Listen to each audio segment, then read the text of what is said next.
Nous allons prier. Dieu notre Père,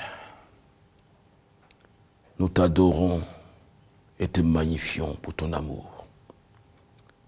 Tu nous aimes tellement que tu nous accueilles chaque jour en ta présence. Merci pour cet instant. Merci de nous accueillir et merci de nous restaurer. Merci pour ton plan de salut en Jésus-Christ, ton Fils. Et merci de le mettre en action aujourd'hui, dans cet instant, à travers cet enseignement. Merci de bénir ceux qui écoutent. Au nom de Jésus. Amen. Gloire à Dieu. Nous voulons vous inviter à une lecture de la parole de Dieu dans l'évangile de Matthieu, chapitre 9. Évangile de Matthieu, chapitre 9, à partir du verset 1er au verset 8. Jésus, étant monté dans une barque, traversa la mer et alla dans sa ville. Et voici, on lui amena un paralytique couché sur un lit. Jésus, voyant leur foi, dit au paralytique: « Prends courage, mon enfant, tes péchés sont pardonnés. » Alors quelques scribes dirent au-dedans d'eux: « Cet homme blasphème. » Et Jésus, connaissant leurs pensées, dit: « Pourquoi avez-vous de mauvaises pensées dans vos cœurs?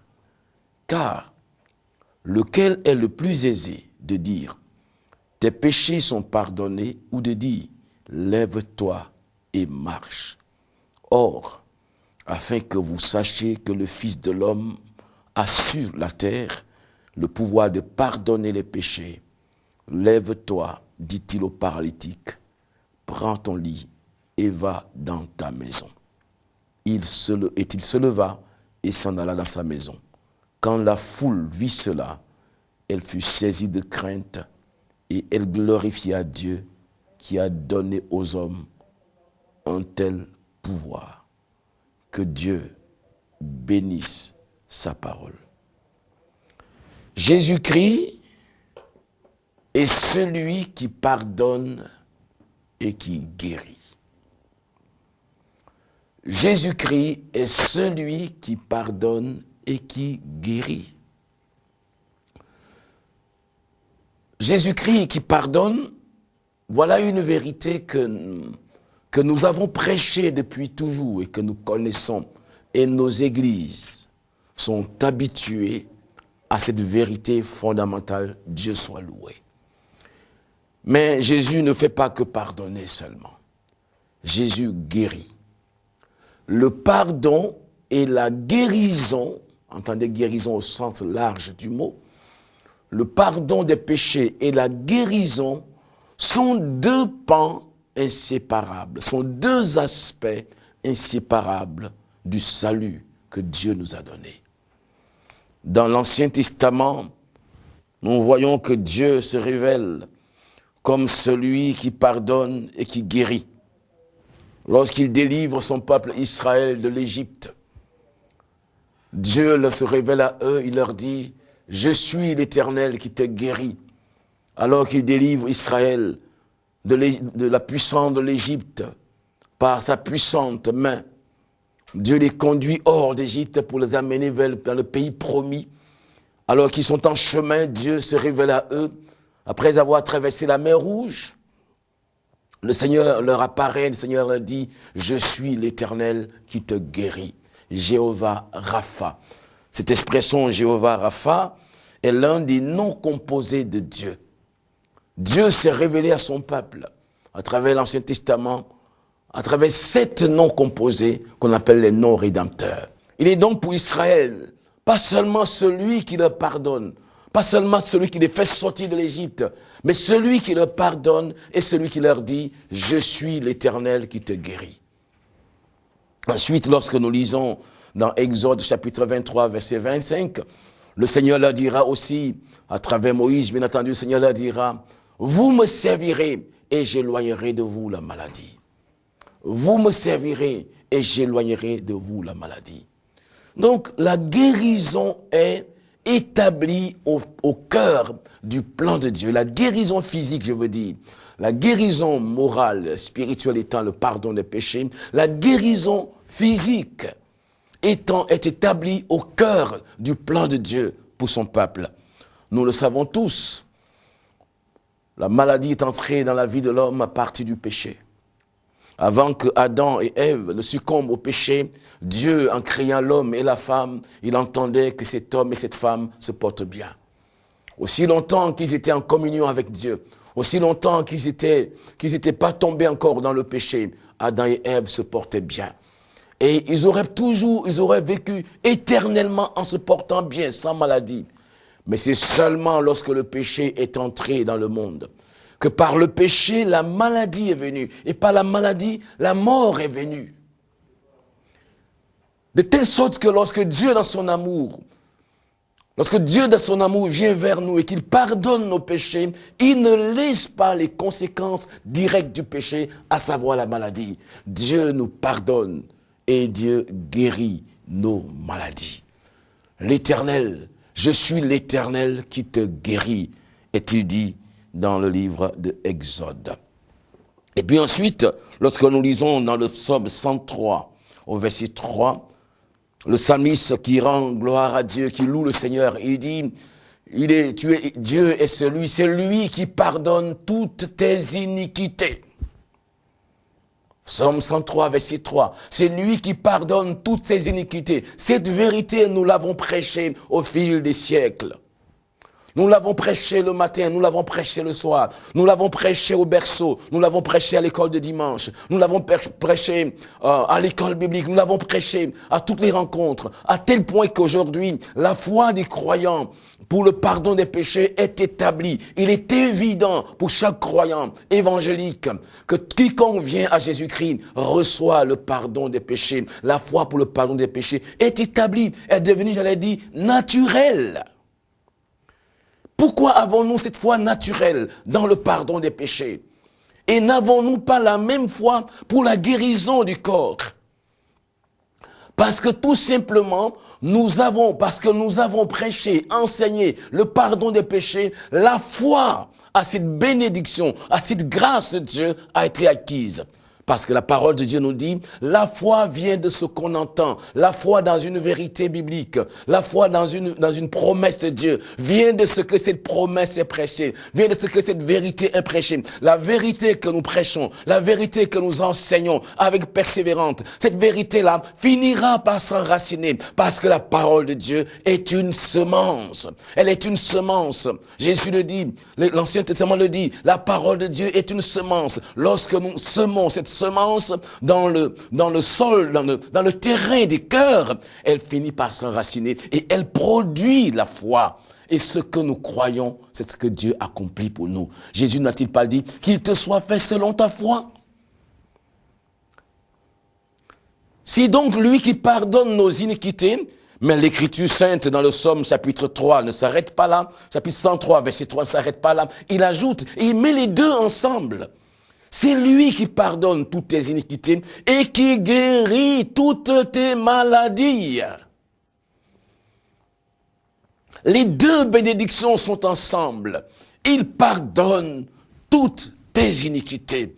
Lequel des croyants évangéliques aujourd'hui ne croit-il pas au pardon des péchés? S'il arrive dans une assemblée de croyants évangéliques, un homme alcoolique, ivrogne, un homme vivant dans quelque péché que vous voulez, et qui rentre dans l'assemblée des évangéliques, et qui tombe à genoux en pleurant, et qui implore la grâce de Dieu, ne croirez-vous pas que Dieu lui pardonnerait sur le champ? La réponse est oui, vous croirez que Dieu lui pardonnera sur le champ. Parce que nous avons acquis la foi que Dieu pardonne. De telle sorte que quiconque entre dans nos assemblées en se repentant de quelque péché que ce soit, nous croyons que Dieu lui pardonne. Et après une simple prière, sans aucune manifestation extérieure, nous l'exhortons avec foi en lui disant, mon frère, ma sœur, prends courage, Dieu t'a pardonné, aie foi en Dieu. Sans aucun signe extérieur. Mais parce que nous nous fondons sur la foi, nous lui disons Dieu t'a pardonné et nous l'exhortons à retourner en paix avec le pardon de Dieu. Nous avons une grande foi dans le pardon des péchés dans nos églises. Nous avons une grande foi, nous pasteurs, pour le pardon des péchés. Nous avons une grande foi, nous anciens, pour le pardon des péchés. Mais la vérité que je veux partager avec vous, c'est que la foi que nous avons pour le pardon des péchés doit progresser, doit embrasser en même temps la foi pour la guérison du corps. Si je change l'exemple et que je dise, si dans une assemblée de croyants évangéliques, très évangéliques, un homme, une femme, une personne entre dans l'assemblée en prière, entre avec une maladie. S'il est amené par des parents, par des amis, dans un état de maladie sérieuse, est-ce que l'assemblée des croyants aura la même foi pour sa guérison qu'elle aurait eu la foi pour son pardon, pour le pardon de ses péchés? La réponse n'est pas toujours oui. Mais laissez-moi vous dire aujourd'hui que le Dieu qui pardonne est le même qui guérit. Le Dieu qui pardonne est le même qui guérit. La maladie est la conséquence du péché. Et quand Dieu pardonne le péché, il guérit aussi la maladie. Et tout au long des Écritures, Dieu n'a pas arrêté de montrer qu'autant il pardonne, autant il guérit. Autant il pardonne, autant il guérit. Je suis l'Éternel qui te guérit. Vous me servirez et j'ôterai la maladie du milieu de vous. C'est lui qui pardonne toutes tes iniquités et qui guérit toutes tes maladies. Quand le prophète Isaïe parle de la mission du Messie, de l'œuvre du Messie dans le chapitre 53, Isaïe insiste sur ces deux réalités. Et il dit que le Messie est celui qui, par ses meurtrissures, nous sommes guéris. Il est celui qui a porté nos fardeaux sur lui. Il est celui qui a été brisé pour nos péchés, brisé pour nos iniquités. Et par ses meurtrissures, nous sommes guéris. Donc, pour Dieu, le pardon des péchés et la guérison de nos maladies sont deux réalités qui viennent d'un même Dieu, deux réalités qui viennent de bénédictions qui nous sont données par le même Dieu. Ce sont deux réalités qui nous sont assurées par le même Sauveur Jésus-Christ, deux réalités qui nous sont assurées par le même sacrifice. En effet, l'apôtre Pierre, écrivant, il dira: lui qui a porté nos péchés en son corps sur la croix, lui qui a porté vos péchés en son corps sur la croix, et par les meurtrissures duquel vous avez été guéris. Pour revenir à notre texte, Jésus, lorsqu'il est venu sur la terre, il n'a pas agi différemment de ce que Dieu avait déjà révélé dans sa parole. Jésus allait de lieu en lieu, dit l'apôtre Pierre dans Actes chapitre 10, verset 38. Le Fils de Dieu allait de lieu en lieu, faisant du bien aux hommes. Quel est ce bien que Jésus faisait aux hommes? Jésus pardonnait aux hommes. Jésus pardonnait à tous ceux, toutes celles qui étaient sous le poids du péché. Mais est-ce que Jésus ne faisait que pardonner? Si nous lisons les 4 évangiles, nous verrons que Jésus a peut-être plus de fois guéri dans ses contacts avec les hommes, dans les contacts, dans les relations, dans les rencontres de Jésus avec les hommes. Il a été plus de fois question de guérison physique que de pardon des péchés.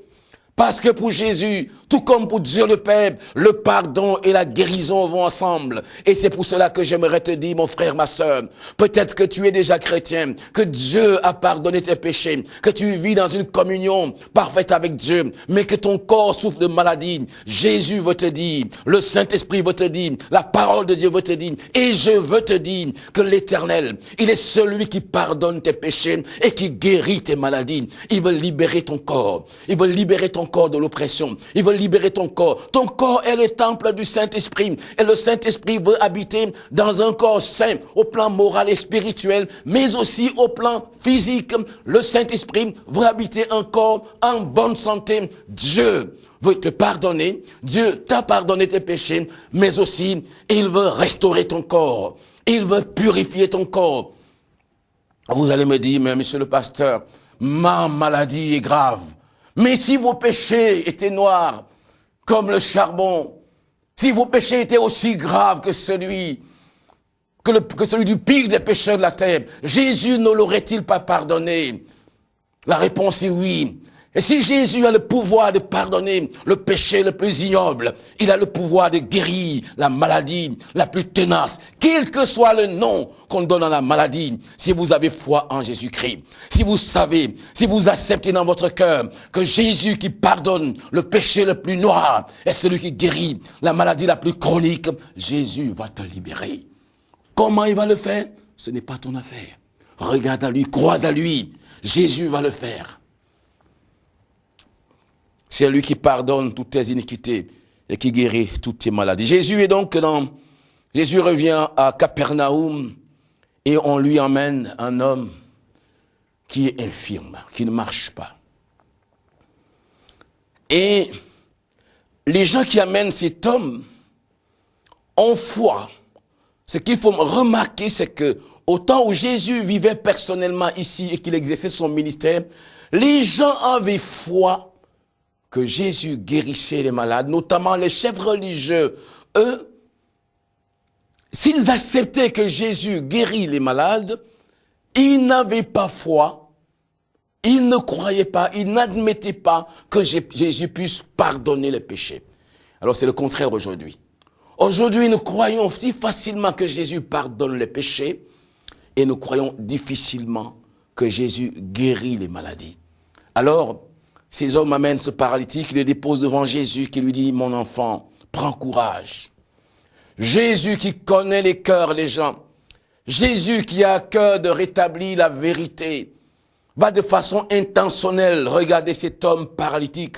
Au lieu de lui dire « Lève-toi et marche » comme il le fait d'habitude, il va dire « Tes péchés te sont pardonnés ». Tes péchés te sont pardonnés. Ces paroles vont retentir dans l'esprit des chefs religieux, de ceux qui enseignent la parole de Dieu, qui ne liaient pas ensemble le pardon et la guérison. Et ils vont commencer par se dire en eux, cet homme blasphème, qui peut pardonner des péchés si ce n'est Dieu? Oh oui, ces chefs religieux savaient que Jésus avait le pouvoir de guérir les malades. Ils n'en doutaient pas. Ils l'ont vu guérir les malades. Ils l'ont vu guérir les malades. Ils l'ont vu ouvrir les yeux aux aveugles. Ils l'ont vu ouvrir les oreilles aux sourds. Ils l'ont vu dire à ceux qui ne pouvaient même pas se lever, lève-toi et marche. Ils l'ont vu faire ça. Il n'y avait pas de doute. Jésus guérissait les malades. Et il faut que nous arrivions à cette foi qui cette foi prenne nos communautés, que cette foi prenne nos églises, que cette foi intègre l'église de Dieu dans son ensemble. Il faut que l'église de Dieu arrive aujourd'hui à cette foi commune, que Jésus, le Fils de Dieu, guérit les malades, que Jésus, le Fils de Dieu, dit aujourd'hui encore, lève-toi et marche, que le pouvoir de guérison, le pouvoir de restauration du corps est encore présent en Jésus-Christ, par son esprit et dans son église. Il faut que cette foi vienne au milieu de nous. Il faut donc que l'église retrouve cette foi, que l'ambiance de nos églises soit une ambiance de foi. C'est tout à fait naturel pour Jésus de guérir. Jéhovah Rapha, l'Éternel qui guérit, guérir est sa nature. Il faut que dans nos communautés, de la même manière que nous sommes parvenus à une foi presque naturelle, que Jésus pardonne les péchés, que nous arrivions à cette foi, que Jésus guérit les malades. Quand nous y arriverons, alors nous verrons des signes, nous verrons des prodiges, nous verrons des malades. Et lorsque nous verrons des malades, ce ne sera pas une surprise, ce sera tout simplement normal. Et c'est le contraire qui pourrait nous surprendre. Jésus dit à cet homme, tes péchés te sont pardonnés. Et les chefs religieux qui rougissent, qui disent, cet homme blasphème, qui peut pardonner les péchés? Et Jésus de reprendre la parole et de dire, lequel est le plus aisé, mes amis? De dire à cet homme, tes péchés te sont pardonnés, lève-toi ou marche. Ou de lui dire tout simplement, lève-toi et marche. Autrement dit, Jésus est en train de leur dire, je peux tout aussi bien dire à un homme, tes péchés te sont pardonnés, en voulant lui dire, tu es guéri, ou lui dire le contraire, tu es guéri, en voulant lui apporter le pardon des péchés. Jésus voulait leur dire, je peux tout aussi commencer par pardonner les péchés et guérir un malade, tout comme commencer par guérir une personne et restaurer sa vie spirituelle et morale. Jésus est en train de leur dire, c'est la même chose chez moi. Je suis le même qui pardonne et je suis le même qui guérit. Si j'ai le pouvoir de guérir, j'ai aussi le pouvoir de pardonner. Et c'est là une bonne nouvelle. Si Jésus a eu le pouvoir de te pardonner tes péchés, il a le pouvoir de libérer ton corps de la puissance de la maladie. Il a le pouvoir de libérer ton corps de la puissance des démons. Il a le pouvoir de libérer ton corps de l'oppression des puissances des ténèbres. C'est pour cela que je crois maintenant, toi qui m'écoutes et qui souffres, qui a une souffrance physique, qui vit sous l'oppression des puissances des ténèbres. Si tu as un problème de péché, viens à Jésus. Alors qu'il te pardonne, crois en même temps qu'il te guérit. Et c'est pour cela que je voudrais dire à toi, mon frère, à toi, ma sœur, qui est chrétien, qui est croyant, qui est fidèle dans l'église, qui est comme cette femme qui allait dans la synagogue depuis 18 ans, qui était courbée sous le joug d'une puissance des ténèbres. Et lorsque Jésus entre ce jour-là dans la synagogue, il voit cette femme. Jésus ne se fait pas prier. Jésus dit, ma fille, tu es guérie. Et alors, une fois de plus, les chefs de la synagogue commencent à se plaindre. Et Jésus leur dit, vous vous plaignez pour votre sabbat? Et cette fille qui est une fille d'Abraham, que le diable tenait liée.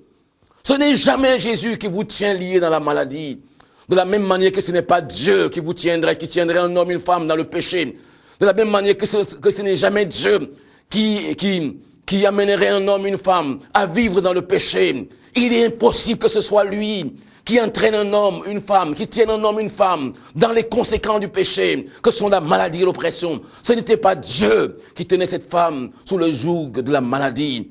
Arrêtez de penser que votre maladie vient de Dieu. Votre maladie vient du diable. La Bible nous dit, Jésus allait de lieu en lieu, faisant du bien aux hommes et guérissant tout ce qui était tombé sous l'emprise de Satan. La maladie vient de Satan. Et c'est pour cela maintenant, Jésus veut te libérer. Jésus veut briser les chaînes. Lui, le libérateur, il est descendu du ciel, non seulement pour détruire le péché, mais aussi pour détruire la maladie qui est une œuvre de Satan. Dieu est autant irrité contre la maladie que contre le péché.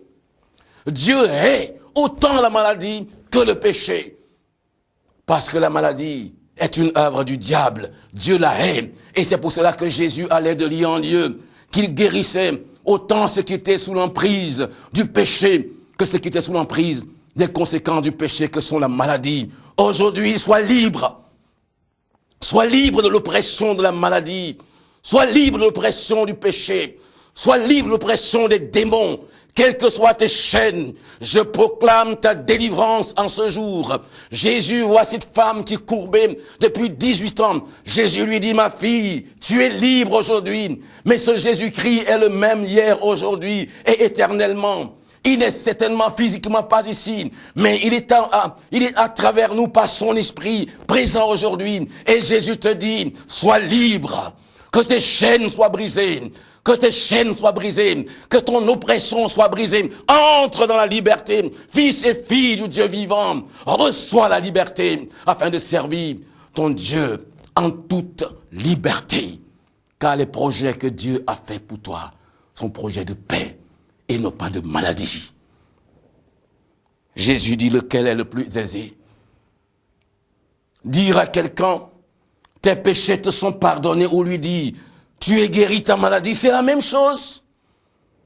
Alors que nous parlions de ce sujet, un des frères avec qui nous travaillons a donné une parole que j'aime bien.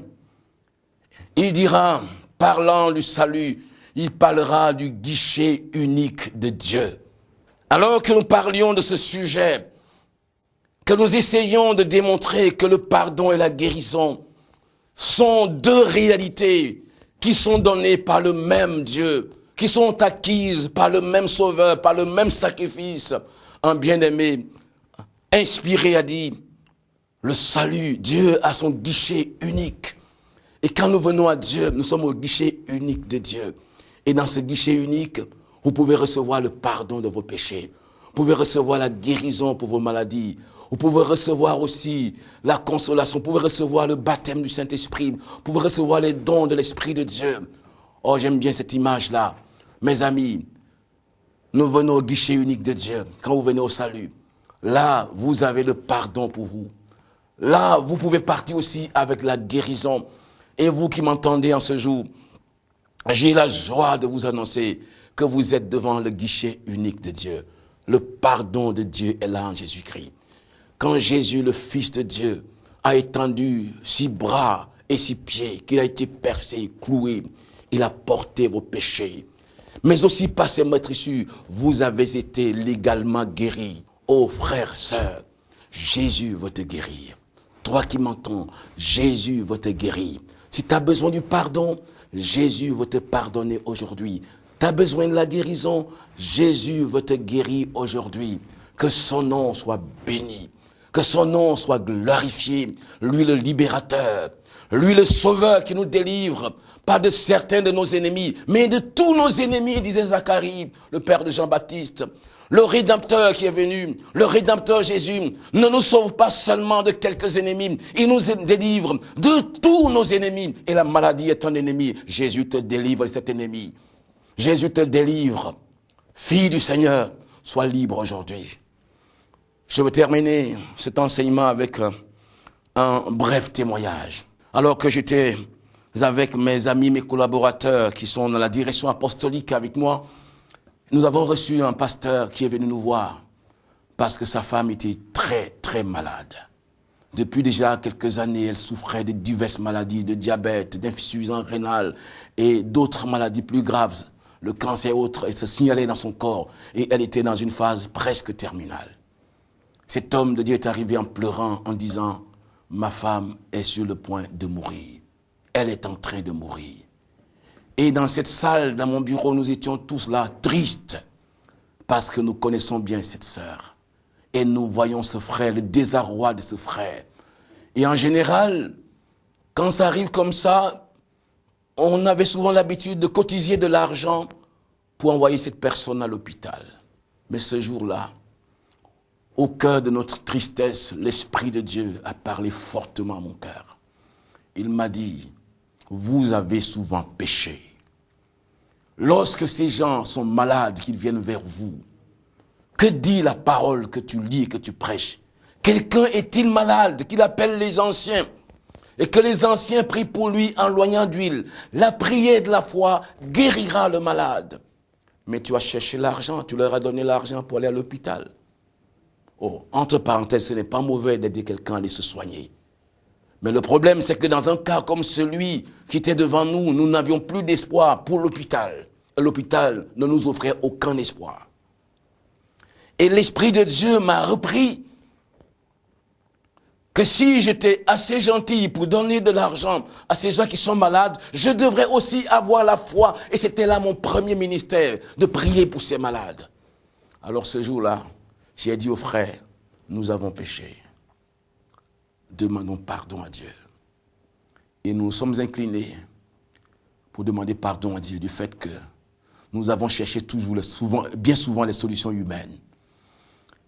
Et bien que la femme de ce frère ne fût pas présente ce jour-là, qu'elle se trouvait à plusieurs centaines de kilomètres de là, j'ai demandé au frère, au pasteur en question, viens là, agenouille-toi, nous allons t'imposer les mains. La parole de Dieu déclare que toi et ta femme, vous faites une seule chair. Et quand nos mains seront sur toi, elles seront aussi sur ta femme, par le fait que vous êtes un. Et nous avons prié. Quand j'ai commencé de prier, je me suis repenti devant Dieu. Je ne faisais pas cela par esprit religieux. Je le faisais sous la conviction du Saint-Esprit. Je me sentais malheureux de n'avoir pas suivi souvent la voie de Dieu. Et après avoir demandé pardon à Dieu, avec la foi que donnait l'Esprit de Dieu, nous avons recommandé que cette puissance de maladie lâche le corps de cette précieuse sœur. Et nous avons laissé partir le frère. Le lendemain, il m'appelle. Il me dit, je suis arrivé, j'ai trouvé ma femme en meilleur état. Elle m'a dit qu'au moment où nous prions, elle a senti quelque chose se passer dans son corps. Et là, il y a quelques jours, il y a une semaine qu'il m'a appelé ce pasteur. Ça fait juste un mois que nous avons prié. Il me dit, il m'appelle avec, il est joyeux, il est heureux. Il me dit, le Seigneur a opéré un miracle. J'ai attendu d'aller faire tous les examens avant de vous appeler. Je viens de faire les examens et il n'y a plus aucune trace de diabète ou de quelque maladie que ce soit dans son corps. Elle est totalement rétablie. Jésus est celui qui pardonne et celui qui guérit. Il allait de lieu en lieu pour guérir ceux qui étaient tombés sous l'emprise de Satan, pour guérir ceux qui étaient tombés spirituellement, moralement, mais aussi physiquement. Le Fils de l'homme a paru pour détruire les œuvres de Satan, que sont le péché et la maladie. Jésus veut te pardonner et te guérir. Prions ensemble. Maintenant, au nom de Jésus, que la puissance du Saint-Esprit vous apporte le pardon pour vous qui voulez le pardon. Alors que vous ouvrez vos cœurs à Jésus-Christ, alors que vous vous attendez à lui, que la puissance du Saint-Esprit vous apporte le pardon de Dieu. Mais vous dont les corps souffrent, que la puissance du Saint-Esprit libère vos corps maintenant au nom de Jésus. Que vos corps soient libres. Recevez au nom de Jésus la guérison. Recevez-la maintenant. Soyez guéris au nom de Jésus. Amen.